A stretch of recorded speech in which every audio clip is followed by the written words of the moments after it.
We're heading back home for Barcelona versus Levante at the iconic Spotify Camp Nou, and the anticipation is building fast. Just being back at our stadium changes the feeling completely. There has been plenty of noise around refereeing in La Liga, but today we stay focused and positive.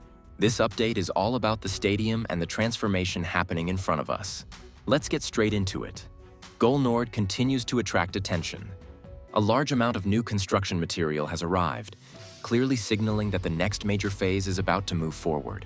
5 heavy-duty rings have been positioned in the area, prepared for major lifting operations. This strongly suggests upcoming work on the upper pillars of Gol Nord. Installing those massive structural elements requires specialized rigging, and these rings confirm that this key stage is approaching. Painting across the lower blocks of Gol Nord is now widespread.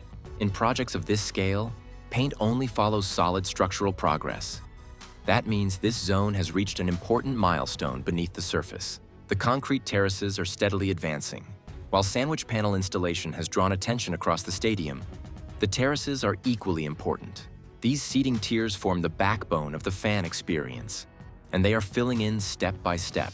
Concrete installation happens layer by layer. It may not look dramatic overnight, but the seating bowl structure is clearly taking shape week after week. In the lower sections, progress continues at a foundational level. What was previously 3 structural tubes is now 4.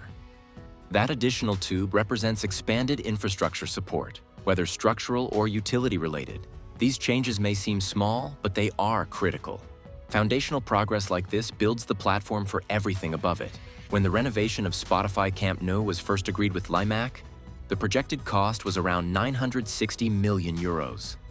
That figure has now been exceeded, with estimates suggesting an additional 200 to 300 million euros. The club will use contingency funds and part of the 1.5 billion euro loan secured from Goldman Sachs to manage the increase. It highlights the scale and complexity of this massive redevelopment. The first team has been playing again at Spotify Camp Nou since November, though at reduced capacity and later than originally planned. The stadium currently operates at roughly half capacity, with the third stand, VIP areas, and premium sections still under construction. A new inspection scheduled this Thursday focuses on Phase 1C of reopening. If approved, capacity would increase to 62,000 fans. That would be a major step forward in restoring the full matchday atmosphere. Even then, around 17,000 seats in Gol Nord would remain closed. So it's not full capacity yet, but it would feel significantly closer to home. Progress is also being made regarding the Grad Animació section. Supporter groups have been closely monitoring this development, as this area plays a key role in creating the stadium's atmosphere. From the 5 lifting rings and painted lower blocks in Gol Nord, to expanding terraces, additional infrastructure tubes, financial updates, and the push towards 62,000 capacity, this project continues to move forward. It's complex and costly, but progress is clear. Step by step, we are moving closer to the day when the fully renovated Spotify Camp Nou opens at full 105,000 capacity. That moment is coming. Thank you for watching and supporting. If you enjoyed this update, make sure you're subscribed so you don't miss the next one. Visca Barça, and see you in the next video.